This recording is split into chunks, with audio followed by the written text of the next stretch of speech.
Hello and welcome back everyone. स्वागत है एक बार फिर से आपका इस नए सेशन में। बॉस आज की शुरुआत शानदार तरीके से करते हैं यार, प्लस टू के ग्राफिकल क्वेश्चन से रिलेटेड। और ऐसा मैं मान के चल रहा हूं, इतनी उम्मीद और इतना ट्रस्ट मैं आप लोगों के ऊपर कर रहा हूं कि आपने जो पहली वीडियो थी ग्राफिकल क्वेश्चन की, जो यूट्यूब पे पहली बार एक इंडिविजुअल कंसेप्ट को ध्यान में रखते हुए ग्राफिकल क्वेश्चन को भी कवर किया गया यू कैन फिजिक्स के द्वारा, ठीक है। और उम्मीद कर रहा हूं आप सबने उसको बहुत बड़े तरीके से एंजॉय किया होगा, अपने सारे कंसेप्ट किए होंगे, सारे ग्राफिकल क्वेश्चन आपने कवर अप कर लिए होंगे। तो सबसे पहले क्वेश्चन से शुरुआत करते हैं, बहुत प्यारा सा छोटा सा, आपने बहुत बार करा भी होगा, ठीक है। तो देखो सबसे पहले क्वेश्चन में बोला गया figure shows some of the electric field lines corresponding to the electric field, right, and the figure suggest that. देखो ये तो आपने बहुत बढ़िया तरीके से कहीं ना कहीं पढ़ा है, देखा है बढ़िया तरीके से, ठीक है। इस तरीके का डायग्राम आपको गिवन है ना, ऐसे मानो आप, इस तरीके का डायग्राम आपको कहीं ना कहीं दे रखा है, ठीक है भाई। तो ये इलेक्ट्रिक फील्ड लाइंस है, उसने बोला एक पॉइंट ए यहां पे है, यहां पे बी पॉइंट है और यहां पे आपका सी पॉइंट है, ठीक है। और फील्ड इधर को ऐसे जा रहा है, ठीक है जी, ऐसे फील्ड आपका जा रहा होगा। तो बोल रहा है कि बताओ किस पॉइंट पे इलेक्ट्रिक फील्ड क्या है। लेट्स सी, ए पॉइंट पे इलेक्ट्रिक फील्ड है ई, यहां पे इलेक्ट्रिक फील्ड होगा बी और यहां पे इलेक्ट्रिक फील्ड होगा सी। तो बोल रहा है इनमें रिलेशन क्या है, कहां ज्यादा क्या कम। अगर आप ध्यान से देखो, पॉइंट ए के पास दो लाइनें हैं, लाइन 1 लाइन 2, और एक ऑलरेडी इससे पास हो ही रही है। सी के पास भी दो लाइनें हैं, लाइन 1 लाइन 2, ठीक है, और इनके बीच का जो गैप है वो भी सेम ही है। मतलब ए और सी के पास दो ही लाइनें हैं और दोनों सेम डिस्टेंस को मेंटेन करते हुए हैं। तो ए पे जो इलेक्ट्रिक फील्ड होगा वही सी पे भी होना चाहिए। बट अगर आप बी पॉइंट की बात करो, इससे ये फील्ड लाइन बहुत दूर है, ये वाली फील्ड लाइन भी बहुत दूर है। तो जब फील्ड लाइंस किसी भी पॉइंट से दूर दूर होती है तो वहां पे उसकी स्ट्रेंथ कम हो जाती है, क्लोज होती है तो ज्यादा होती है, बात खत्म। मतलब ए और सी पे फील्ड ज्यादा होगा और ग्रेटर होगा बी से, खत्म कहानी। Okay, so here we go, this is the question number 2। उसने बोला electric flux through the surfaces. उत्तरी, अच्छा हमारा ढक्कन बनाने की कोशिश कर रहा है वो। एक डायग्राम उसमें कुछ ऐसे ऐसे गिवन है, ठीक है, एक डायग्राम कुछ ऐसे गिवन है, एक कुछ ऐसे गिवन है और एक कुछ बहुत ही अटपटा सा ऐसे गिवन है, राइट। तो उसने बोला इसके अंदर एक चार्ज है प्लस क्यू, इसके अंदर भी चार्ज है प्लस क्यू, इसके अंदर भी चार्ज है प्लस क्यू और यहाँ पे भी चार्ज है प्लस क्यू। और ये गॉसियन सरफेस है, जो यहाँ सरफेसेस बने हुए हैं गॉसियन सरफेसेस है, राइट।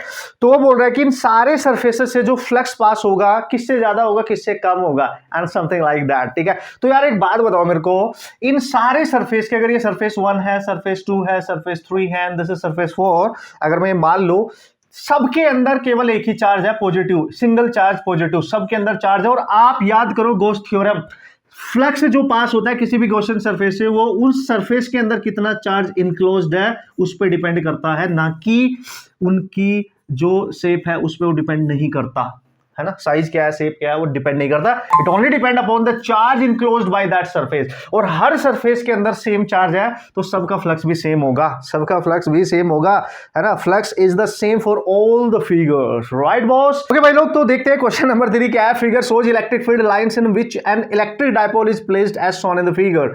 ओके, कुछ लाइंस इस तरीके से यहां पे बनाई गई हैं, थोड़ा सा आप बहुत प्यार से देखेंगे जरा, ठीक है, देख लेते हैं सर।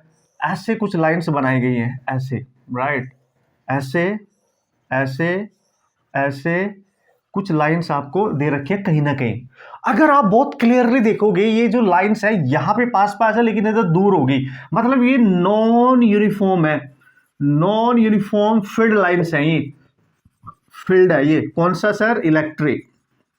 मतलब इसके अंदर अलग अलग पॉइंट पे फील्ड अलग अलग होगा, जहां पे लाइन पास पास है वहां ज्यादा होगा, जहां दूर दूर है वहां कम होगा, एक समान नहीं होगा, आई मीन यूनिफॉर्म नहीं होगा, है ना। हर एक पॉइंट पर फील्ड सेम नहीं होगा। पहली बात तो ये समझो नॉन यूनिफॉर्म है, उसने बताया नहीं, आपको खुद डायग्राम देख के पता लगाना पड़ेगा।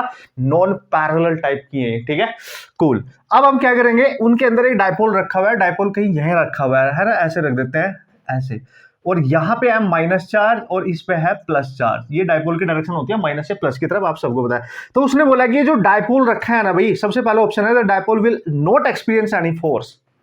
भाई ऐसा हो ही नहीं सकता, राइट। डायपोल है, पॉजिटिव चार्ज, चूंकि इलेक्ट्रिक फील्ड है, इस पे फोर्स लगेगा इस डायरेक्शन में, और जो नेगेटिव चार्ज है उस पे फोर्स लगता है फील्ड के अपोजिट इस डायरेक्शन में।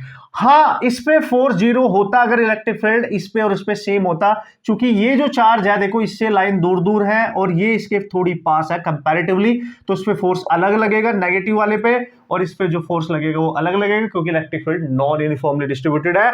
और चूंकि इसके पास लाइन पास पास है, इस पे ज्यादा फील्ड होगा, यानी नेगेटिव चार्ज पे लगने वाला फोर्स पॉजिटिव चार्ज पे लगने वाले फोर्स से ज्यादा होगा। बात समझो बात। तो दिस इज नॉट करेक्ट कि फोर्स नहीं लगेगा, फोर्स तो लग रहा है। The dipole will experience a force towards right, मतलब बोल रहे हैं इस डायपोल पे जो ओवरऑल फोर्स लगेगा वो राइट डायरेक्शन में लगेगा। क्या ऐसा लग रहा है आपको? नहीं लगेगा ना, क्योंकि ये ज्यादा है ये कम है, तो इधर लगेगा, इधर लेफ्ट में लगना चाहिए, लेफ्ट में नेट फोर्स इस पे लेफ्ट में लगना चाहिए, and that is the correct answer. The dipole will experience a constant no a force towards left, this is the correct answer, right. Upward downward तो कहीं लगेगा नहीं यार, चुप रहो, है ना। So this is how you can solve the problem. Okay, so question number 4 की बात कर लेते हैं। क्या है इस क्वेश्चन की कहानी और क्या है इसका बेहतरीन सा कंसेप्ट, तो जल्दी से इसको देख लेते हैं बॉस, ठीक है। उसने बोला which one of the following figure shows the correct equipotential surfaces of A system और 2 पॉजिटिव चार्ज। हमारे पास 2 पॉजिटिव चार्ज है, राइट। और उसने बोला कि जब 2 पॉजिटिव चार्ज रखे हुए हैं तो equipotential surfaces of a system of 2 positive charges कौन सा करेक्ट होगा। तो उसने बात करी है इक्विपोटेंशियल की, राइट। इक्विपोटेंशियल सरफेसेस की बात करी है। अच्छा, इसके बारे में एक चीज आप हमेशा अपने दिमाग में लेके जाएंगे इक्विपोटेंशियल के बारे में, है ना। कोई भी सरफेस इक्विपोटेंशियल तब माना जाएगा जब वो सरफेस इलेक्ट्रिक फील्ड लाइंस के परपेंडिकुलर होगा। अगर ये इलेक्ट्रिक फील्ड जा रहा है तो दिस सरफेस इज 90 डिग्री पे होना चाहिए, तब जाके इलेक्ट्रिक फील्ड होना चाहिए। और अगर वो पॉइंट चार्ज है तो पॉइंट चार्ज से निकलने वाला फील्ड हर डायरेक्शन में जाएगा, तो सरफेस इस तरीके का होगा, लूप बनाएगा एक सर्कुलर टाइप का, देखो स्फेरिकल टाइप का। तो यहां से निकलने वाली कोई भी लाइन इससे जब पास होगी तो वो 90 डिग्री पे होगी, ऐसा होना चाहिए, ठीक है। So this is the condition and अब देख लो बस। देखो पहले वाला जो ऑप्शन दे रखा है, देखो पहले वाला ऑप्शन दे रखा है कुछ ऐसा ग्राफ, तो ये तो पॉसिबल ही नहीं है। अगर पॉजिटिव चार्ज है भाई यहां से ऐसे भी जा सकता है, देखो दिस इज 90 डिग्री, ऐसे जा रहा है तो चलो ये 90 है, पर हर जगह 90 पॉसिबल नहीं है। देखो यहाँ पे this is not 90 degree, right. तो this type of loop is not possible, right. So second में तो इंटरसेक्ट कर रहे हैं, लूप आपस में कट कर रहे हैं, तो आपने पढ़ा होगा कि भाई 2 लाइन तो आपस में कट नहीं कर सकती। थर्ड ऑप्शन में अगर देखा जाए, थर्ड ऑप्शन आपको मोस्ट प्रोबेबली करेक्ट होता नजर आ रहा है। ये पॉजिटिव चार्ज है और ऐसे लूप बन रहे हुए हैं सर्कुलर टाइप, बिल्कुल देखो, और यहां से निकलने वाला फील्ड हर इसके परपेंडिकुलर होगा, कहीं भी देख लो परपेंडिकुलर होगा, और टच भी नहीं कर रहे हैं, ठीक है। लास्ट वाले में कुछ तो सर्कुलर टाइप के हैं, ऐसे भी हैं, तो प्लस निकलने वाला इससे पास नहीं हो पाएगा परपेंडिकुलरली, और इधर से आने वाला भी इससे परपेंडिकुलरली पास नहीं हो पाएगा। तो this is not correct, this is most correct. ये जो 2 लूप बने हुए अंदर ही अंदर, तो C option is the most correct option. Point क्या याद रखना है, ये याद रखना है, समझ गए ना। Very very important guys, very very important. बढ़िया क्वेश्चन है, धोखा दे सकता है, बहुत ध्यान से सॉल्व करके आइयो। ओके, इस क्वेश्चन नंबर 5 की मैं बात कर रहा हूं, धुरंधर खिलाड़ी हो, जल्दी से पहले पढ़ लेते हैं क्वेश्चन को। उसने बोला figure below shows a hollow conducting body. Hollow conducting body है कुछ ऐसे, एक होलो कंडक्टिंग बॉडी है और इसे फील्ड निकल रहा है कुछ ऐसे, ऐसे है ना, फील्ड निकल रहा है, आप समझ जाएंगे। मैं कुछ लाइनें बनाऊंगा, ज्यादा नहीं बना रहा हूं मैं, ऐसे ऐसे करके, राइट।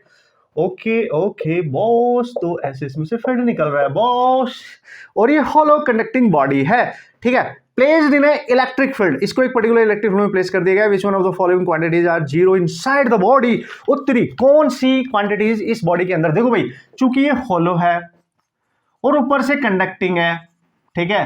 अरे यार, तो अगर कंडक्टिंग है इसके अंदर जो चार्ज होगा वो होगा ही नहीं, हो तो उसके सारे यहाँ पे आ जाएगा चार्ज, व्हाटएवर जो भी होगा वो तो इधर आ जाएगा।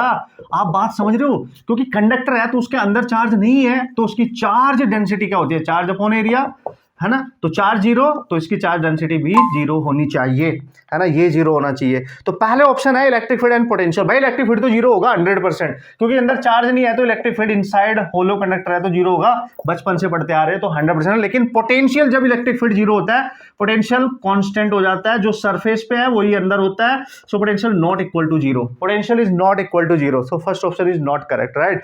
सेकंड ऑप्शन है electric field and charge density same, yes. Charge density surface zero जाएगी और इलेक्ट्रिक फील्ड भी जीरो जाएगा, this is the correct answer. C में दिया इलेक्ट्रिक पोटेंशियल चार्ज डेंसिटी, मतलब ही नहीं बनता। डी में दिया electric field potential charge density, मतलब ही नहीं बनता। पोटेंशियल तो जीरो हो ही नहीं सकता ना उसके अंदर, राइट। होलो कंडक्टिंग है भाई, कांस्टेंट आता है, जो सरफेस पे वही अंदर रहता है, ठीक है। चलो समझ होंगे आप कंसेप्ट, कोई प्रॉब्लम है ही नहीं भाई। भाई ऐसे ही क्वेश्चन आते हैं, आप क्यों टेंशन ले रहे हो, आप बस देखते जाए। ओके बॉस, सो जल्दी से पहले डायग्राम बना लेता हूं, उसके बाद देखते हैं, फोड़ते हैं, करते हैं कैसे करना है। क्वेश्चन नंबर 6 है, कैपेसिटर से रिलेटेड है, बहुत बेहतरीन सा क्वेश्चन माना जाएगा। इक्विवेलेंट के क्वेश्चन हर साल कहीं ना कहीं आपके एग्जाम में पूछे जाते हैं और इजी भी होते हैं, बट थोड़ा सा दिमाग, थोड़ी सी कैलकुलेशन लगा लेना, उतना सा लगा लेना जितना सा खाना खा लेते हो दिन में को, राइट, उतना सा दिमाग तो बनता है बॉस। चलो अब वो क्या बोल रहा है, वो बोल रहा है कि मैं तो यहाँ पे भी लगा दूंगा भाई कैपेसिटर। मैंने बोला लगा ले भाई, तुम्हारी मर्जी है भाई, कौन रोक सकता है भाई। हाई हाई, तो ये बनेगा, अच्छा यहाँ पे कनेक्ट कर दिया, this is a and this is terminal B. So all the capacitor are C, C, C and C.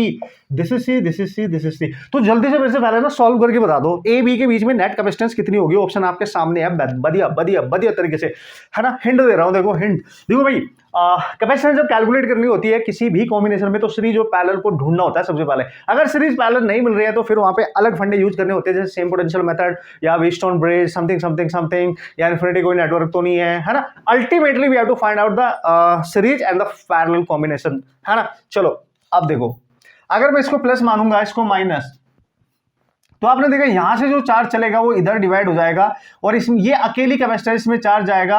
आप बोलोगे सर इसमें और इसमें चार्ज ना अलग अलग जा रहा है, दोनों पैरेलल में, नहीं है पैरेलल में। ये वाली प्लेट इसकी और ये वाली प्लेट तो इसी पॉइंट कॉमन पे है, लेकिन ये प्लेट अलग पॉइंट पे है और ये प्लेट अलग पॉइंट पे है, ये दोनों एक ही पॉइंट पे नहीं है। तो दैट्स व्हाई इनमें चार्ज अलग अलग है but still they are not in parallel combination. तो इस सर्किट में अभी फिलहाल ना कोई सीरीज है ना कोई पैरेलल है। तो एक चीज ध्यान से देखो आप, इस वाली ब्रांच में कोई कैपेसिटर नहीं है, मतलब इस पॉइंट का और इस पॉइंट का पोटेंशियल सेम हो जाएगा, है। सेम पोटेंशियल मेथड यूज करो, उसके बाद सॉल्व करना, ठीक है। तो हम इस पॉइंट को इसी पे डायरेक्ट कनेक्ट कर सकते हैं। कैसे, देखो समझ गए ना आप। अब मैं इसको हटा रहा हूं, वैसे ही देखो यहां से लेके यहां तक कोई कैपेसिटर नहीं है, तो इसका पोटेंशियल सेम है, तो इसको यहां पे कनेक्ट किया जा सकता है डायरेक्ट। तो देखो अगर मैं इसको करूंगा कनेक्ट तो ये ऐसे दिखेगा, ये कैपेसिटर एज इट इज, ये पॉइंट में यहां कनेक्ट कर दूंगा ऐसे, तो ये ऐसे दिखेगा, ठीक है। और ऑलरेडी इससे ये कैपेसिटर कनेक्ट है, मतलब यहां पे ये कैपेसिटर ऑलरेडी कनेक्ट है ऐसे इस पॉइंट पे। तो इससे आगे एक कैपेसिटर हो रहा है ये वाली, ठीक है, और यहां पे एक कैपेसिटर हो रहा है ये वाली, ठीक है, ऐसे समझो। और इसी पॉइंट को आप यहां कनेक्ट कर सकते हो या ये पॉइंट यहां कनेक्ट कर सकते हो। इस पॉइंट को मैं लेके जा रहा हूं और मैं यहां कनेक्ट कर रहा हूं और इधर लग दूंगा बी, बस यही होगा बस। अबे यही होगा यार, ये है ए, ये है सी, सी मैंने कुछ नहीं किया बस, है ना। इन दोनों पॉइंट को इसको इससे कनेक्ट कर दिया और इस पॉइंट को इससे कनेक्ट कर दिया, बस ये वायर को शॉर्ट करके एक तरीके से, ठीक है। अब देखो ये दोनों पैरेलल है, क्यों? क्योंकि इसकी ये प्लेट भी यही है, ये प्लेट भी यही है, ये भी इधर ही है और ये भी इधर ही है, ये दोनों पैरेलल है। तो अगर पैरेलल है, कैपेसिटर है, तो 2C हो जाएगा, डायरेक्ट ऐड हो जाता है, और ये दोनों भी पैरेलल है तो 2C हो जाएगा। अभी करना है बढ़िया से, ध्यान से देखते जाना भाई, इतना भी हलवे में मत ले लेना। सो दिस इज 2C और नीचे बच रहा था ये C, ठीक है ना, ये यहाँ पे कनेक्ट है, ठीक है, और ये 2C आ गया और इधर पहले से ही C है और एक इधर से भी आ गई कैपेसिटर, ठीक है, इसमें आ गई ये वाली और इसको कनेक्ट कर देंगे B के साथ। तो this is 2C, this is T and this is also C, right. तो ये दोनों देखो यहाँ पे सीरीज में और नीचे वाली ये दोनों सीरीज में, है ना। फिर ये दोनों कॉम्बिनेशन पैरेलल में। तो सीरीज में जब निकालोगे ऊपर वाले के कॉम्बिनेशन, इस वाले का कॉम्बिनेशन निकालो, C1 मान लो उसको, तो सीरीज में होता है दोनों का प्रोडक्ट ओवर सम, यानी 2C into C over 3C, एक C cancel, this is 2C by 3। समझ गए सर। नीचे वाली भी दोनों सीरीज में है, इनका भी कॉम्बिनेशन C2 मान लो, तो दोनों का product C into 2C over 3C, तो इसका भी आंसर सेम आ रहा है 2C बाई 3। अब आप बहुत क्लियरली देख सकते हैं भाई लोग, बहुत क्लियरली कि ऊपर वाली ब्रांच में एक कैपेसिटर बचा और नीचे वाली ब्रांच में एक कैपेसिटर बचा और इधर बचा B। आप बोल रहे होंगे सर आप तो ग्राफिकल क्वेश्चन करा रहे थे, क्या करा रहे हो, न्यूमेरिकल करा रहे हो। भाई बस ले लिया, मेरा मन हुआ, क्योंकि हर साल ऐसा क्वेश्चन आ जाता है, ठीक है। तो हमने मान लिया कि कॉम्बिनेशन डिपेंडेंट क्वेश्चन है, चलो एक कर लेते हैं, बनता है, इतना बनता है बॉस। तो ऊपर आया 2C बाई 3, इधर भी आया 2C बाई 3 और दोनों पैरेलल में डायरेक्ट ऐड कर दो तो CAB के बीच में आएगा 4C बाई 3। दोनों को ऐड करो ना यार, देखो चेक करो, बढ़िया क्वेश्चन है यार, क्या बात कर रहे हो, टाइम वर्थ है, ठीक है, सब कुछ मिलेगा आपको, सब कुछ। नेक्स्ट क्वेश्चन पे चलते हैं ग्राफिकली, ठीक है। चलो भाई क्वेश्चन नंबर 7 की बात करते हैं, देखते हैं क्या है कहानी। उसने बोला एक होलोस्फेरिकल सेल है, अच्छा होलोस्फेरिकल है, होलोस्फेरिकल सेल दे रखा है, बढ़िया है सर। फिर उसने बोला potential changes with respect to the distance as from the centre as. तो यार अगर होलोस्फेरिकल सेल है कंडक्टिंग, तो इसका जो पोटेंशियल होता है, अभी तो बताया मैंने, जब पोटेंशियल वर्सेस उसकी डिस्टेंस की बात करेगा, देखो ये होलो सेल है ऐसे समझो, तो ये होलो है ऐसे, ठीक है, तो इसका जो पोटेंशियल अंदर है वो ही इसके सरफेस पे है ना। ये तो आपको पता है, इलेक्ट्रोस्टैटिक की आप बात कर रहे हो, KQ बाय R, ठीक है। अगर इसके बाहर की बात करोगे तो बाहर के पॉइंट पे इसकी जो डिस्टेंस है वो ग्रेटर देन इसकी रेडियस है, क्योंकि ये रेडियस है, तो वहां पे होता है KQ by distance that is small r। तो बाहर वाले पॉइंट पे पोटेंशियल इनवर्सली प्रोपोर्शनल है, हाइपरबोलिक ग्राफ बन जाएगा और सेंटर से लेके सरफेस तक कांस्टेंट रहेगा। तो कांस्टेंट रहेगा यहां तक जब तक वो इसकी सरफेस पे है, उसके बाद ऐसा दिखेगा, खत्म। ऐसा देखिएगा, खत्म, उड़ा देना उड़ा देना। क्वेश्चन नंबर 8 की बात चलते हैं, समझ गए ना, समझ गए बॉस, ठीक है। तो ये लाइन से कुछ क्वेश्चंस ऐसे हैं जो अमेजिंगली पूछे जाते हैं आपके एग्जामिनेशन में, कहीं ना कहीं डिक्टो डिक्टो क्वेश्चन से पूछे जाते हैं। तो हर चीज आपकी रिवाइज हो जाएगी, ग्राफ तो होंगे ही होंगे, कंसेप्ट भी हो रहे हैं यार, देखो देखो जरा ध्यान से देखो, कंसेप्ट भी याद हो रहे हैं, ठीक है। क्वेश्चन आएगा न्यूमेरिकल आएगा तब भी कर लेंगे। तो भाई नेक्स्ट क्वेश्चन है हमारे पास, the IV characteristic shown in the figure represent, एक करंट वर्सेस वोल्टेज ग्राफ दे रखा है आपको। So here we go, this is current and this is sorry this is voltage, this is current, और एक ग्राफ कुछ ऐसे दे रखा है, ठीक है, ऐसे, ठीक है। अगर आप ध्यान से देखेंगे ऐसा एक ग्राफ दे रखा है आपको। तो यार ये जो ग्राफ है, जब वोल्टेज वर्सेस करंट का कोई ग्राफ गिवन हो और ये लीनियर ना हो, ये नॉन लीनियर है। तो अगर ये लीनियर होता तो ये ओम्स लॉ को फॉलो करता, ओम्स लॉ को, बट ये नॉन लीनियर है, इसका मतलब ये कौन से कंडक्टर्स हो गए, नॉन ओमिक कंडक्टर, ये ओम्स लॉ को फॉलो नहीं कर रहा है, तो इनको बोलेंगे नॉन ओहमिक, ठीक है, कंडक्टर्स का ग्राफ होता है ये, जस्ट लाइक डायोड्स, ठीक है, इस टाइप से आप याद रख सकते हैं, ठीक है। So this is non ohmic conductors graph, not ohmic है ना, not insulators, not super conductors, non ohmic conductors you can see, ठीक है, this is non ohmic, right. तो नॉन लीनियर है, समझ जाइयो। Okay, so here we go and this is the next question. अच्छा question, डिक्टो आने के लिए बहुत बढ़िया क्वेश्चन माना जाएगा, इस बात का ख्याल रखिए बॉस, डिक्टो रिपीट होने के लिए बोल रहा हूं मैं। A cell having an EMF and internal resistance R is connected across a variable resistor. यार ये कंसेप्ट आपको पता ही होगा, एक सेल है आपके पास और उसका इंटरनल रेजिस्टेंस है, ये इसका EMF है, ये इंटरनल रेजिस्टेंस, और एक एक्सटर्नल रेजिस्टेंस के साथ आपने इसको कनेक्ट कर दिया है, ठीक है। तो एक्सटर्नल रेजिस्टेंस को कैपिटल R, यहां से करंट जाएगी, इसमें भी जाएगी, इसमें भी जाएगी, इसमें भी। तो अगर करंट निकालूंगा total EMF upon total resistance, क्योंकि दोनों सीरीज में ही तो हैं। बढ़िया है सर, सही बोल रहे हो सर आप, मतलब हमने कब मना करा है ना। अब वो बोल रहा है कि okay, as the resistance R is increased, जैसे जैसे एक्सटर्नल रेजिस्टेंस को आप इंक्रीज करते हैं तो इसके अक्रॉस जो पोटेंशियल ड्रॉप है V, ठीक है ना, इसके अक्रॉस जो पोटेंशियल ड्रॉप है V है ना, वो R के अकॉर्डिंग कैसे चेंज होगा, ठीक है भाई। तो ये I है, तो अगर मैं V निकालूं तो V इक्वल टू IR से निकाल सकता हूं ना, तो V इक्वल टू I की वैल्यू ये रही, तो E by R plus R यहां से निकाल सकता हूं, इंटू R, बिल्कुल निकाल सकता हूं। इसको मैं ऐसे भी लिख सकता हूं, E over 1 plus this is R by R, इसको मैं ऐसे भी लिख सकता हूं। तो दोस्तों याद रखना, ये जो V है ये R पे इस तरीके से डिपेंड कर रहा है, ठीक है। वो बोल रहा है कि अगर रेजिस्टेंस को मैं इंक्रीज कर रहा हूं तो उसके अक्रॉस जो पोटेंशियल ड्रॉप होगा वो कैसे वेरी करेगा, उसका ग्राफ बनाओ। तो V वर्सेस R ग्राफ बनाना है, V वर्सेस R, तो दिस इज V और दिस इज R। अगर एक चीज आप ध्यान से देखो, यहां पे R को मैं 0 कर दूं तो 1R बाई 0 तो इनफाइनाइट हो जाएगा, तो V टेंस टू 0, V 0 को टेंस करेगा, यानी R जब 0 था तो आपका V भी आपका 0 था। तो ग्राफ तो स्टार्ट होने वाला है ओरिजिन से, ये तो कंफर्म है, ग्राफ यहां से स्टार्ट हो, जब R की वैल्यू यहां पे 0 है तो V भी यहां पे 0 है, ठीक है। कूल है बॉस, कूल। अब वो बोल रहा है कि अगर R को इतना ज्यादा इंक्रीज कर दो आप, इतना ज्यादा कि R की वैल्यू इनफाइनाइट हो जाए, तो जब इसको इनफाइनाइट रखोगे वैल्यू 0 हो जाएगी, तो E बचेगा। तो जब वो बहुत मैक्सिमम आपने R इन्फिनिटी पे कर दिया तो भाई ये ग्राफ ऐसे ऐसे जाएगा, कहीं ऐसे मैक्सिमम हो गया, फिर जाके कहीं ना कहीं, और जहां ये मैक्सिमम होगा वो EMF के इक्वल हो जाएगा V, यहाँ पे देखो। और यहाँ पे जब R की वैल्यू आप ले रहे हो इन्फिनिटी, तब जाके ये ऐसे बढ़ेगा फिर मैक्सिमम हो जाएगा, ठीक है। पोटेंशियल ड्रॉप उतना ही बढ़ता जाएगा यार, रेजिस्टेंस जैसे बढ़ाओगे पोटेंशियल ड्रॉप आपका इंक्रीज करता जाएगा। And this is the graph look like, right, and this is important, है ना, this is important, very important. याद रखना डिक्टो, इस वाली कंडीशन में याद रखना डिक्टो एज इट इज, है ना, गलती से भी गलती मत कर दियो। अब देखेंगे नेक्स्ट क्वेश्चन, चलो भाई देखते हैं क्वेश्चन नंबर नेक्स्ट क्या है। Which one of the following graph represent the variation of the resistivity with the temperature T। उत्तरी रेजिस्टिविटी वर्सेस टेम्परेचर की लड़ाई हो रही है। तो यहां पे है हमारी रेजिस्टिविटी, पक्का, और इथे है हमारा टेम्परेचर, यस, पक्का यही है ना, हाँ यही है, हाँ है कि नहीं।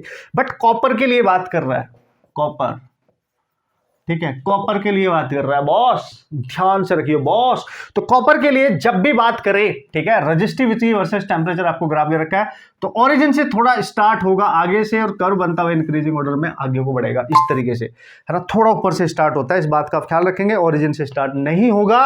And this is important, already आ भी चुका है और इस टाइप के क्वेश्चन बनते रहते हैं, आपको पता होना चाहिए, याद होना चाहिए। आगे बढ़े, ठीक है बॉस, और रेजिस्टिविटी है टेम्परेचर बढ़ने से बढ़ती है, और ऑलरेडी कुछ ना कुछ रेजिस्टिविटी तो होती ही है। जब आपका टेम्परेचर 0 है तब भी कुछ ना कुछ रेजिस्टिविटी है, ऑब्वियसली है, मटेरियलिस्टिक प्रॉपर्टी यार, समझा करो, है ना। यहाँ से इंक्रीज करेगा और कर्व फॉर्म में जाएगा, स्ट्रेट लाइन नहीं जाएगा, इस बात का ख्याल रखना, क्योंकि डिफरेंट ये कॉपर के लिए स्पेसिफिकली पूछ ले, डिफरेंट आपके कंडक्टर्स हो सकते हैं, यहाँ पे मेटल्स हो सकते हैं, यहाँ पे उनकी अपनी अपनी डिफरेंट प्रॉपर्टीज हो सकती है, समझ गए ना। ओके, सो नेक्स्ट क्वेश्चन है हमारे पास, charge particle enters in a magnetic field in a direction perpendicular to the magnetic field. एक चार्ज पार्टिकल है, सपोज करो जैसे मैग्नेटिक फील्ड आपने बना रखा है, अच्छा क्वेश्चन माना जाएगा डिक्टो आने के लिए, अच्छा बढ़िया कंसेप्चुअल क्वेश्चन है, ठीक है। एक चार्ज पार्टिकल है जो मैग्नेटिक फील्ड ऐसे परपेंडिकुलरली ऐसे एंटर कर रहा है, ठीक है, मैग्नेटिक फील्ड ऐसे परपेंडिकुलरली एंटर कर रहा है, ठीक है। Which of the following graph shows the correct variation kinetic energy of the particle with respect to time, ठीक है जी, विद रिस्पेक्ट टू टाइम। देखो भाई, जब ये चार्ज पार्टिकल इसमें जाएगा तो आपको पता है जब चार्ज पार्टिकल मैग्नेटिक फील्ड के परपेंडिकुलर एंटर करता है तो सर्कुलर पाथ पे घूमता है और उसकी स्पीड हर पॉइंट पे सेम होती है, ठीक है। टाइम के अकॉर्डिंग वो चेंज नहीं होती है, डायरेक्शन चेंज होती है, स्पीड चेंज नहीं हो रही है, तो स्पीड आपकी कांस्टेंट है। और उसने बोला काइनेटिक एनर्जी बताओ, तो काइनेटिक एनर्जी हाफ mv² है, मास पे डिपेंड नहीं करती। सो अगर स्पीड आपकी टाइम के अकॉर्डिंग चेंज नहीं हो रही तो काइनेटिक एनर्जी भी चेंज नहीं होगी, no change, it will remain constant. So the graph between kinetic energy versus temperature, not temperature, that is time, remains constant, है ना, कांस्टेंट रहेगा, independent you can say, time पे डिपेंड नहीं कर रही काइनेटिक एनर्जी, क्या बात कर रहे हो आप, क्योंकि सर्कुलर पाथ पे घूमेगा, स्पीड कांस्टेंट है, काइनेटिक एनर्जी कांस्टेंट रहेगी, समझ गए ना। Yes, okay, so next question है the correct plot of the magnitude of magnetic field over line B versus distance r from the center of the wire is if the radius of wire is r. Oh my god, तो देखो एक wire है अगर आपके पास, something like that, ये इसका centre होगा, ये इसकी रेडियस r दे रखी होगी, यहां से सेंटर लाइन है, तो यहां पे फील्ड 0 होगा बिल्कुल इस सेंटर पे, और यहां पे इंटरनल पॉइंट होगा, ये सरफेस होगा, फिर इससे बाहर भी होगा, तो ये इंटरनल पॉइंट होगा, यानी r is less than r, और यहाँ पे होगा r is equal to r, और ये जो पॉइंट है outside this is greater than r, मतलब उसकी डिस्टेंस रेडियस से ज्यादा, मतलब वो आउटसाइड है। तो जब भी ऐसा क्वेश्चन आए ना भाई, मैग्नेटिक फील्ड का वेरिएशन पूछेगा और एक वायर दे रखा होगा इस तरीके से, सिलेंडर बोलेगा वो आपको, तो इस तरीके का जो ग्राफ होगा b वर्सेस r, तो हमेशा ओरिजिन से स्ट्रेट लाइन, उसके बाद ऐसे जाएगा, ये मैक्सिमम होगा यहाँ पे, और ये वाला जो स्टेट है ये वो वाला है जब वो अंदर है उसके, और ये बाहर वाला है, ठीक है।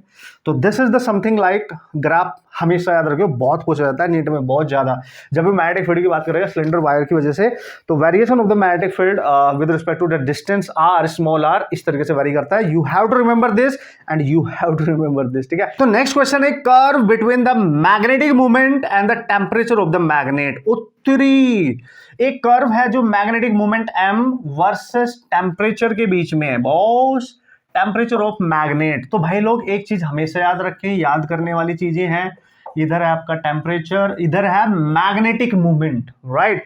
तो वो बोलता है कि भाई, वो बोलता है कि जो ग्राफ बनेगा ना, मतलब ये जो मैग्नेटिक मूवमेंट है आपका विद रिस्पेक्ट टू टेम्परेचर, जो ग्राफ बनेगा, 0 टेम्परेचर भी कुछ ना कुछ मैग्नेटिक मूवमेंट होगा, उसके बाद वो कर्व बनाता हुआ कर्व फॉर्म में डिक्रीज करेगा, और जिस पॉइंट पर डिक्रीज करेगा यहाँ m 0 हो जाएगा, यहां पे जो टेम्परेचर होगा उसको क्यूरी टेम्परेचर कहते हैं, ठीक है।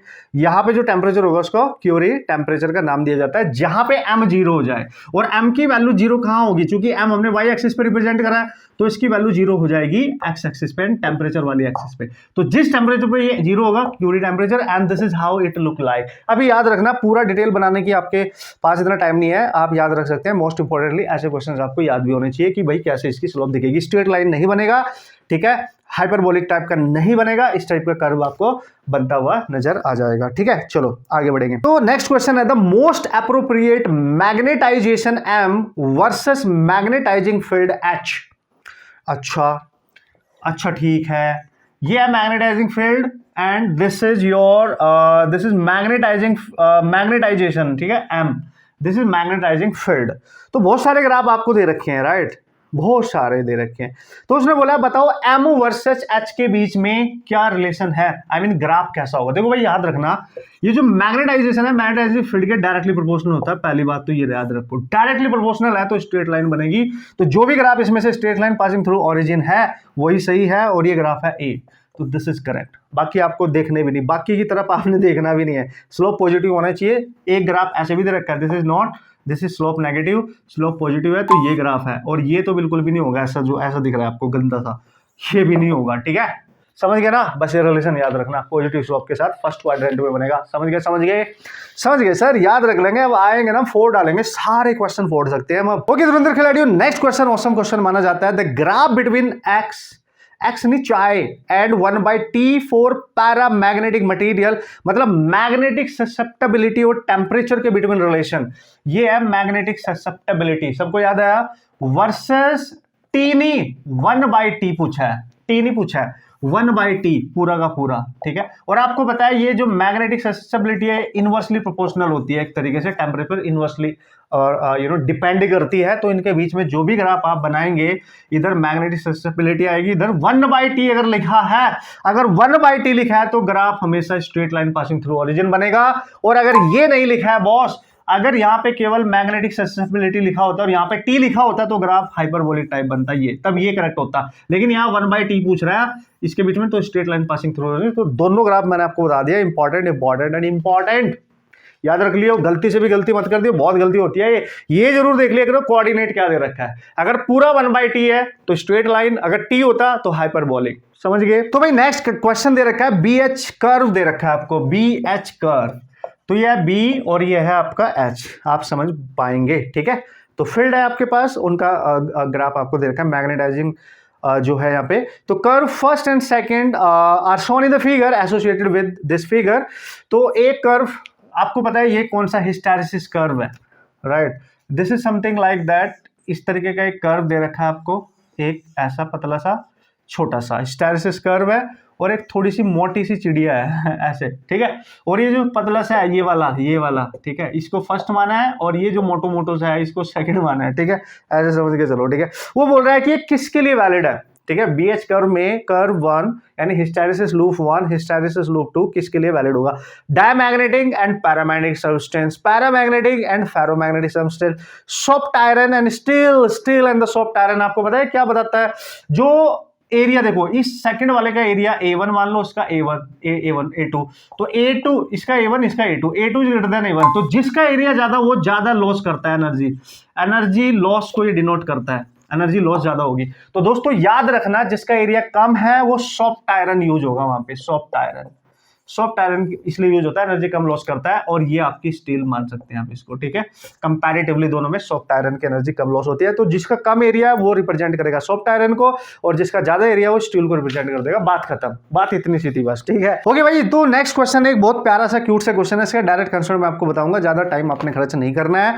रेक्टेंगुलर लूप है जो किसी मैग्नेटिक फील्ड में एंटर कर रहा है, एंटर करता हुआ पाया जाता है, आपके घर में घुसने की कोशिश कर रहा है, ऐसे एक लूप है, ऐसे एंटर कर रहा है, ठीक है भाई। तो ये जो लूप किसी वेलोसिटी के साथ मैग्नेटिक फील्ड में एंटर करे, फिर ये अंदर जाए, फिर वहां से बाहर निकले, तो एंटर करते हुए याद रखना इसके अंदर फ्लक्स बढ़ेगा, फ्लक्स इंक्रीज करेगा इस एरिया में, और जैसे ये कंप्लीटली अंदर चल जाएगा फ्लक्स कांस्टेंट हो जाता है, बात याद रखना। और जब बाहर निकलेगा फ्लक्स डिक्रीज करता है, क्योंकि ये बाहर आ रहा है तो फ्लक्स डिक्रीजेस, इसकी जो लाइन ये इससे पास हो रही है वो कम होती जाएंगी बाहर आने पे, तो इन करने पे फ्लक्स इंक्रीज करेगा, अंदर कांस्टेंट हो जाएगा। तो यहां अगर फ्लक्स इंक्रीज करेगा, याद करो इंड्यूस्ड ईएमएफ होता है -d∅/dt, तो अगर फाई इंक्रीज करेगा तो ये वैल्यू पॉजिटिव होगी, तो ई नेगेटिव होता है, हमेशा याद रखना।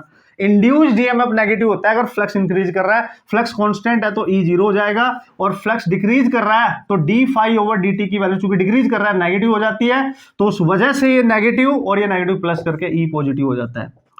ऐसे अगर आपसे ग्राफ बनाने की कोशिश करेगा इंड्यूस्ड ईएमएफ वर्सेस, है ना, ये इंड्यूस्ड ईएमएफ है and this is the graph, है ना, the graph we have to calculate with respect to its x, right. तो यहां पे आप बहुत क्लियरली देख सकते हो कि यहां पे फ्लक्स आपका इंक्रीज करता हुआ नजर आ रहा है, तो नेगेटिव से ग्राफ स्टार्ट होगा, ऐसे नेगेटिव से उसके बाद 0 हो जाएगा, उसके बाद पॉजिटिव में जाएगा, ऐसे इस तरीके से आपको ग्राफ मिलेगा। तो बस ऐसे याद रखना, दिस इज -1 एंड ये यहाँ पे दिस इज पॉजिटिव और यहाँ पे हो जाएगा 0, समथिंग लाइक दैट। तो इतना भी आप याद रखेंगे तब भी क्वेश्चन होंगे, बहुत ज्यादा मैथमेटिक्स लगाने की आपको जरूरत पड़ेगी नहीं। ओके गाइस, सो बात करते हैं अब नेक्स्ट क्वेश्चन की। यार जितने भी क्वेश्चन बचे हैं ऑसम बचे हैं डिक्टो आने के लिए, जैसे मैंने बोला बहुत ज्यादा इंपॉर्टेंट माने जाते हैं, ठीक है। तो नेक्स्ट क्वेश्चन क्या है हमारे पास, एक बार जल्दी से पढ़ लेते हैं और फटाफट इसको फिनिश करते हैं। और आज आपका लास्ट दिन है और आज आपको वीडियो मिलने वाली है, जितना आपने पढ़ना था पढ़ लिया है, सारे ग्राफ के क्वेश्चन को देख के आप जाने वाले हैं मस्त तरीके से। और जैसे कि मैंने आपको प्लानिंग बता रखी थी, इवनिंग में आपने क्या करना है, बिल्कुल वैसे ही एग्जीक्यूट करना है। वैसे छोटी छोटी क्लिप बहुत सारी आज आपको मिलने वाली है, छोटी छोटी प्यारी प्यारी आपको गाइड करने के लिए, आपको मोटिवेट करने के लिए, आपके साथ बने रहने के लिए, ठीक है, समझ गए ना, आपको सपोर्ट करने के लिए बहुत ज्यादा क्लिप आपको मिलने वाली है, ठीक है। Which one of the following graph represent the variation of current I with frequency in an AC circuit containing pure capacitor. अच्छा, ग्राफ बनाना है करंट वर्सेस फ्रीक्वेंसी का, बात समझना है ना। एक ऐसा एसी सर्किट है जिसमें केवल कैपेसिटर यूज हो रहा है, तो भाई हमें पता है कैपेसिटर का जो रिएक्टिव कैपेसिटेंस होता है वो सी होता है, एक्स सी। इसको हम लिखते हैं 1/ω/c, यानी इसको लिखते हैं 1/2πf सी, ठीक है भाई। ओमेगा को जो एंगुलर फ्रीक्वेंसी है उसको ऐसे लिख सकते हैं। और अगर हमें करंट निकालनी है तो करंट क्या होगी हमारी, V/XC, मतलब जो अप्लाइड वोल्टेज होगा आपका डिवाइड बाई XC। और XC आप देख सकते हो यहाँ पे इनवर्सली प्रोपोर्शनल टू फ्रीक्वेंसी है, तो जब आप यहाँ पे XC inversely proportional to current है, मतलब अगर आप लिखोगे XC की वैल्यू 1/2πf, ठीक है, इंटू सी, है ना, यही है ना, इंटू सी, तो ये पूरा का पूरा ऊपर जाएगा। तो I इक्वल टू आप लिख सकते 2πfc into V, I is directly proportional to f, तो स्ट्रेट लाइन बनेगा, ठीक है। तो यहां पे जो करंट है फ्रीक्वेंसी डायरेक्टली प्रोपोर्शनल है, तो straight line passing through origin, and this is the how current vary with respect to frequency in an AC purely capacitive circuit, ठीक है, जिसमें केवल कैपेसिटर यूज होगा। मतलब ऐसे क्वेश्चंस आपके बनाए जा सकते हैं। अगर प्योरली इंडक्टर की वो बात करता तो हम एक्स एल लेते और वो ओमेगा एल होता, तो करंट वहां पे डायरेक्टली प्रोपोर्शनल टू फ्रीक्वेंसी होती, no inversely proportional to frequency होती, राइट। इस तरीके से आप याद रखेंगे तो फिर हाइपरबोलिक टाइप का करो आपके पास बनकर तैयार हो जाता है। तो क्वेश्चन नंबर नेक्स्ट की बात करते हैं। चलो भाई अब देख लेते हैं क्वेश्चन नंबर नेक्स्ट। और नेक्स्ट क्वेश्चन क्या है आपके पास, जल्दी से अमेजिंगली देखते हैं उसकी कहानी, ओके। और वो इजीली आप बना सकते हो, कोई टेंशन नहीं है, ठीक है। उसने बोला which one of the following graph represent the correct variation of capacitance, capacitive capacitance with frequency. ला क्या बात कर रहा है, ओह क्या बात कर रहा है, अभी तो बनाया कॉन्सेप्ट।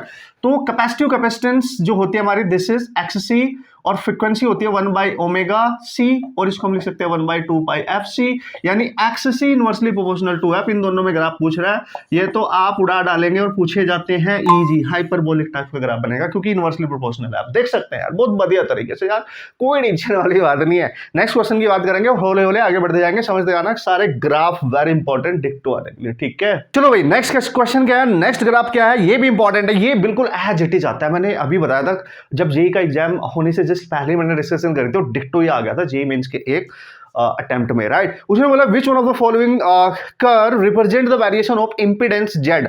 इंपीडेंस आप सबको पता है जेड, ये रहा। अब वो आरएल सर्किट की बात कर रहा है, आरसी सर्किट की बात कर रहा है, या आरएलसी सर्किट की बात कर रहा है, विद फ्रीक्वेंसी एफ, ठीक है, इन सीरीज एलसीआर सर्किट उत्तरी। इसका ग्राफ बनाना है वर्सेस फ्रीक्वेंसी एफ, ये है इंपीडेंस। तो यार अगर आप आरएलसी सीरीज सर्किट की बात कर रहे हो ना, तो इसको याद भी रख सकते हो, आपको ये बनाने की जरूरत नहीं पड़ेगी, ठीक है, फ्रीक्वेंसी आपके साथ, ठीक है। तो जो इंपीडेंस होता है फ्रीक्वेंसी के अकॉर्डिंग कैसे चेंज होता है, आप इसको याद रख सकते हो। ये कुछ ऐसे चेंज होता हुआ नजर आएगा, यहां से मैक्स से मिनिमम होगा, उसके बाद मैक्स की तरफ जाएगा, और ये जेड की वैल्यू इस पॉइंट पे मिनिमम होती है, ठीक है। यहाँ पे जेड की वैल्यू मिनिमम मिलेगी आपको, समझ गया ना। तो फ्रीक्वेंसी के रिस्पेक्ट में ये ऐसे वारी करेगा, क्योंकि जेड आपको सबको पता ही है, R² plus XL minus XC का होल स्क्वायर। इसके अकॉर्डिंग रेजोनेंस वगैरह अप्लाई करके हम बता सकते हैं, कोई बड़ी बात है नहीं यार, टेंशन मत लो, ठीक है।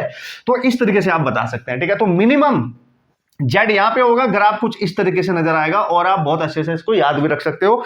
तो याद रख सकते हैं, तो याद रखना बहुत जरूरी है, this is seriously important, right. देखो भाई लोग नेक्स्ट क्वेश्चन में बोला है there are certain material which are developed in laboratories which have a negative refractive index. मतलब कुछ मटेरियल को लैब में बनाया गया जिनका रिफ्रैक्टिव इंडेक्स नेगेटिव है।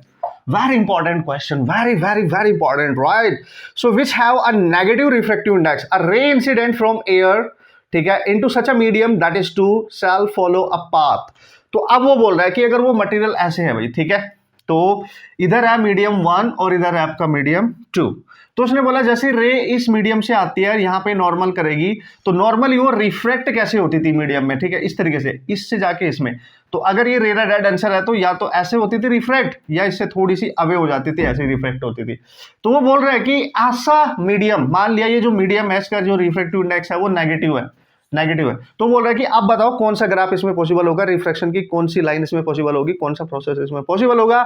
और आप देख के बता सकते हैं कि सर रिफ्रैक्शन तो ऐसे होता है, लेकिन अगर लैब में हमने ऐसे मटेरियल बता दी जिनका रिफ्रैक्टिव इंडेक्स नेगेटिव है, तो भाई ध्यान रखना, very important guys, very important. तो लाइट जिस मीडियम से आएगी और जिसमें एंटर करना चाहेगी वो इस वाले, देखो इस मीडियम से आ रही है, नॉर्मल इधर जाती है, या तो अवे फ्रॉम द नॉर्मल या टुवर्ड्स द नॉर्मल, मतलब या तो ऐसे जाएगी या ऐसे जाएगी। मान लिया रे 1 है, रे 2 ऐसे जाएगी ही नहीं, वो इधर आएगी इधर। एंड दिस इज अमेजिंग, यानी लॉ ऑफ जो रिफ्लेक्शन होते हैं, जो ऑप्टिक्स के होते हैं, उनको फॉलो भी करती है, लेकिन वो नॉर्मल के राइट साइड में ना जाके वो नॉर्मल के लेफ्ट साइड में आ जाती है, इधर आएगी। And this is the most correct one. तो जिन मटेरियल्स का लैब में जो बनाया गया है रिफ्रैक्टिव इंडेक्स नेगेटिव है, उनमें जो रिफ्लेक्शन देखने को मिलता है वो इस तरीके से जिस साइड से आए देखो उसी साइड में इधर को आएगी, ना कि नॉर्मल के इधर जाएगी, इधर आएगी। ये बात हमेशा याद रखना। और इस टाइप के मटेरियल्स को मेटा मटेरियल का नाम दिया गया था, ठीक है, मेटा मटेरियल्स का नाम दिया गया था जो लैब में बनाए गए, जिनका रिफ्रैक्टिव इंडेक्स नेगेटिव पाया गया। वेरी वेरी वेरी इंपॉर्टेंट, ध्यान रखियो, गलती से भी गलत मत कर दियो, ठीक है। अब चलेंगे नेक्स्ट क्वेश्चन की तरफ। ओके सो नेक्स्ट क्वेश्चन भी अमेजिंग है डिक्टो ही आने के लिए। तो ये सारे डायग्राम, इनके थोपड़े, इनके शकल अगर आप याद रख के भी जाओगे ना, तब भी आप क्वेश्चन ये ग्राफिकल करके आ सकते हो, क्योंकि आपको यहाँ पे चेंज देखने को नहीं मिलता है। Which one of the following diagram represent the variation of electric field vector with the time for a circularly polarised light, ठीक है। उसने बोला सर्कुलरली, ठीक है, पोलराइज्ड, ठीक है, पोलराइज्ड लाइट की बात कर रहा है। तो सर्कुलरली पोलराइज्ड लाइट के लिए जो इलेक्ट्रिक फील्ड का ग्राफ होगा, जो यहां पे हमें दे रखा है, वो बताओ विद रिस्पेक्ट टू टाइम। तो let's see here is electric field, right. तो बहुत सारे ग्राफ यहां पे आपको देखने को मिलेंगे, ठीक है भाई।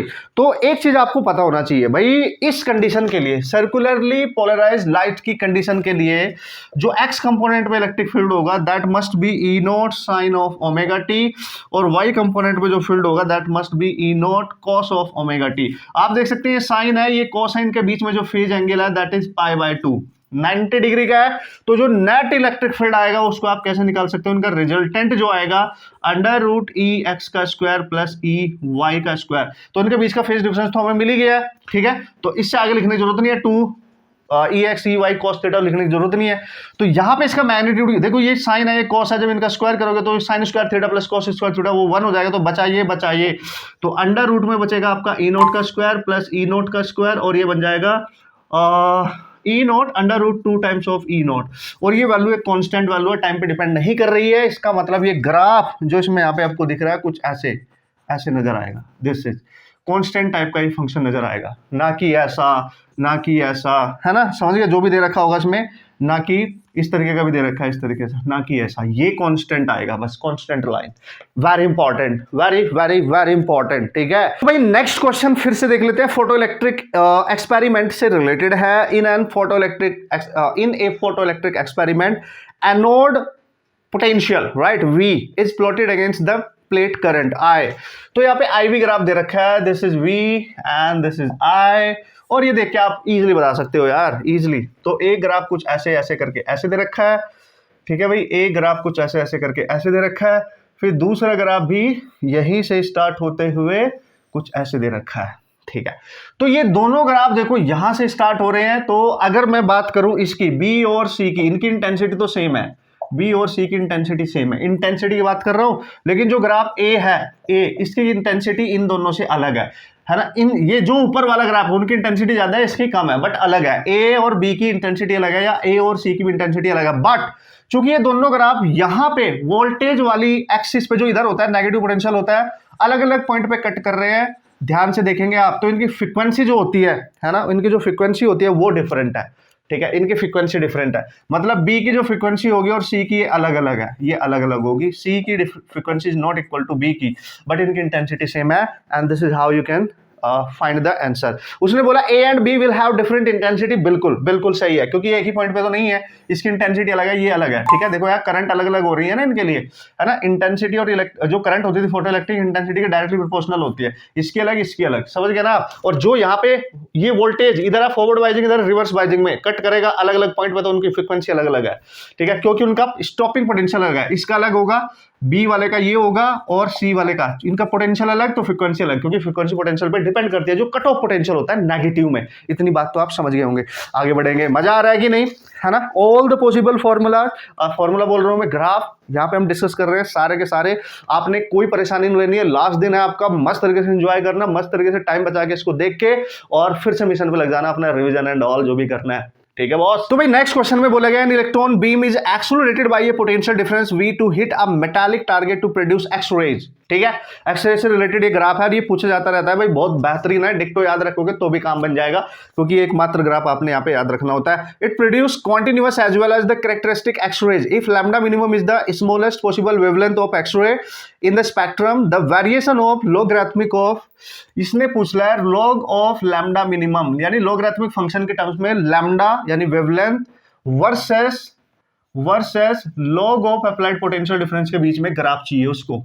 ठीक है, ये ग्राफ चाहिए। एक बात बताऊं मैं आपको, इस ग्राफ को बहुत बेहतरीन तरीके से ओरिजिनली ऐसे भी बना सकते हो, कोई पंगे वाली बात है ही नहीं। ठीक है, अगर ये ग्राफ आपने लॉग के फंक्शन में बनाने की बात कर रहा है, मतलब यहां पे लिखा है लॉग ऑफ लैम्डा मिनिमम और यहाँ पे लिखा है log ऑफ v। आसान तरीके बता रहा हूं कि किस तरीके से भाई आप इसको ड्रॉ कर सकते हो। देखो क्या होता है कि जब एक्सरे का प्रोडक्शन की हम बात करते हैं तो उसको काइनेटिक एनर्जी प्रोवाइड करने के लिए जो अप्लाइड पोटेंशियल डिफरेंस है उसके टर्म्स में हम काइनेटिक एनर्जी को लिख सकते हैं, व्हाट इज दैट, EV।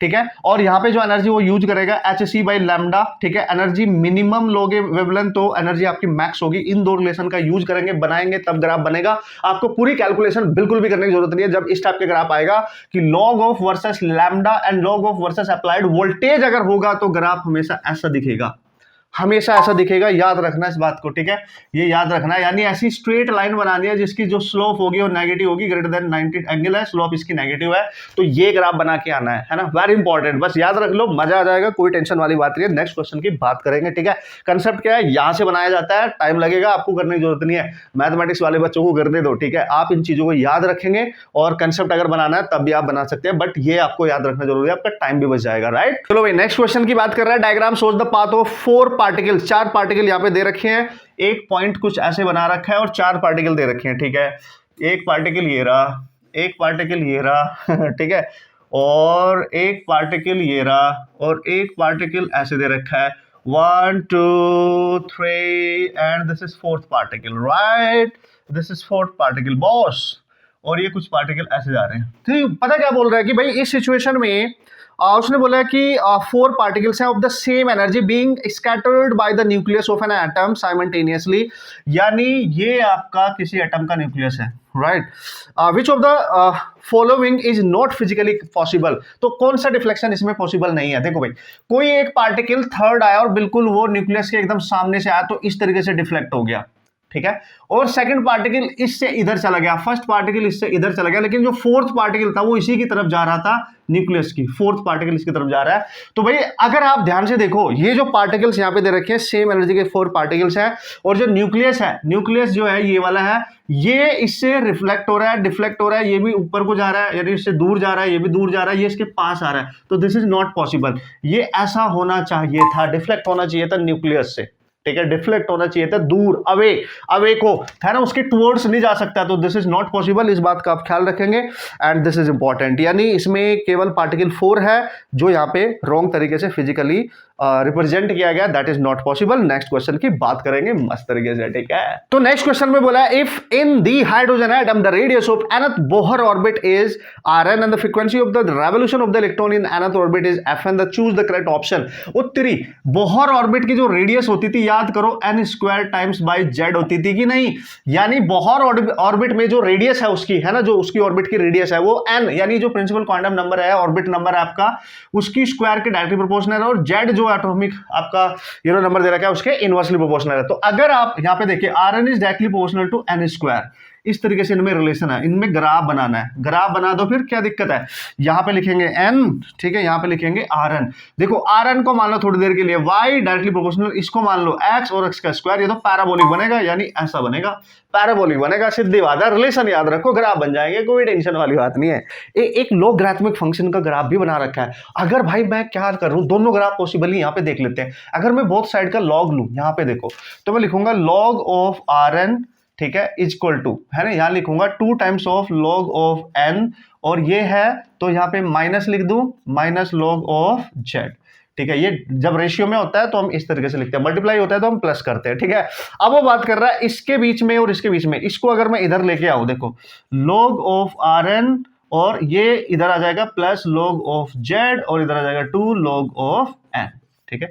तो लोगरिथमिक फंक्शन का ग्राफ भी बनाया जा सकता है। तो ये ग्राफ किस तरीके से आपको दिखने वाला है ये भी आप देख सकते हैं। तो भाई लोग इसको हम कैसे लिख सकते हैं, इसको हम लिख सकते हैं log of r n into z, और इधर आ जाएगा 2 times of log of n. तो log n versus log rn के बीच में ग्राफ बना देना है यार। ये तो स्ट्रेट लाइन बना सकते हो आप, कोई टेंशन वाली बात नहीं है। देखो ये ग्राफ और ये ग्राफ को अगर आप ध्यान से देखेंगे, ठीक है, तो ये ग्राफ कुछ ऐसे भी नजर आएगा। This is rn log function में अगर दे रखा है rn, इधर लिखा है log में n, तो ये स्ट्रेट लाइन बन जाएगा क्योंकि इसकी पावर खत्म हो जाएगी और लोगरिथमिक फंक्शन आएगा, तो straight line passing through origin आप बना सकते हैं, कोई प्रॉब्लम वाली बात नहीं है। तो इस बात का भी आप ख्याल रखेंगे, ठीक है। Okay guys, no next question है हमारे पास। Binding energy per nucleon plot against the mass number of stable nuclei is shown in the figure, which curve is correct. कौन सा कर्व यहां पे करेक्ट आपको नजर आ रहा है? तो देखो यार, ये तो आपको बिल्कुल हमेशा माइंड में रख के जाना है। ये बाइंडिंग एनर्जी है और ये आपका मास नंबर है ए, ठीक है। तो बहुत सारे ग्राफ दे रखे हैं A B C D and something like that. तो अगर आपको देखा हो मैंने बाइंडिंग एनर्जी का जो कर्व क्लास में बनवाया था, तो किस तरीके से ऐसे बढ़ेगा फिर मैक्स होगा फिर डिक्रीज करेगा। यहां पे मैक्स होता था आयरन के लिए, वो भी ठीक है। तो यहां से पहले बढ़ता है फिर यहाँ मैक्स हो जाएगा, है ना। और बाइंडिंग एनर्जी जो भी होगी, यहाँ 8 पॉइंट समथिंग लेते थे ना हम, उसके बाद डिक्रीज करेगा हैवी न्यूक्लियस के लिए, राइट। तो दिस इज करेक्ट, यानी इसमें सी नजर आ रहा होगा, ग्राफ सी नजर आ रहा होगा, ठीक है। ये ध्यान रखना, याद रखने वाली बात है, बहुत इंपॉर्टेंट माना जाता है। चलो भाई लोग, नेक्स्ट ग्राफ भी है जो आपको याद ही रखना होगा ऑब्वियसली एक तरीके से, क्योंकि रिपीट हो सकते हैं एज इट इज। बहुत ज्यादा बात करने का समय नहीं है, जल्दी जल्दी हम फिनिश करेंगे, कॉन्सेप्ट को समझेंगे और आप इसको अप्लाई करेंगे और क्वेश्चन सॉल्व करके आएंगे, ठीक है। The energy spectrum of beta particle, है ना, नंबर दे रखा है n, function of beta energy emitted from a radio active source, ठीक है, ठीक है। अगर ऐसा ग्राफ है, ये है भाई एन और ई का फंक्शन और यहां पे आपका बीटा, ठीक है, यहां पे ई है आपका, ठीक है, एन है नंबर, ठीक है। तो ये है आपका number function of beta energy की बात कर रहा है। तो कैसा ग्राफ बनेगा एन और ई के बीच में, ठीक है भाई। तो ऐसा ग्राफ आपको नजर आएगा लगभग, ये याद रखना पड़ेगा आपको, ठीक है। ये याद रखना है, बस खत्म कहानी, याद रख लियो। मतलब इस तरीके का चेंज आ रहा होगा कि ऊपर से धीरे धीरे इस तरीके से हाइपरबोलिक टाइप का एक तरीके का नेचर आपको नजर आता है इसमें, ठीक है। इस तरीके से आप मानेंगे हाइपरबोलिक टाइप का एक नेचर इसमें नजर आएगा, राइट। चलो आप समझ गए। और ये कुछ ग्राफ ऐसे होते हैं, मैंने बोला, जिसमें आपको याद भी रखनी पड़ेंगी चीजें। Okay, so next question, important question, बढ़िया क्वेश्चन। वैसे तो ग्राफ नहीं है बट ग्राफ ही है फिर भी, ठीक है। उसने बोला in a PN junction diode square input signal of 10 volt, है ना। एक ऐसा सिग्नल आपको दे रखा है, स्क्वायर इनपुट सिग्नल दे रखा है ऐसे, ऊपर है 5 वोल्ट, नीचे है -5 वोल्ट, ठीक है जी, है ना, ठीक है।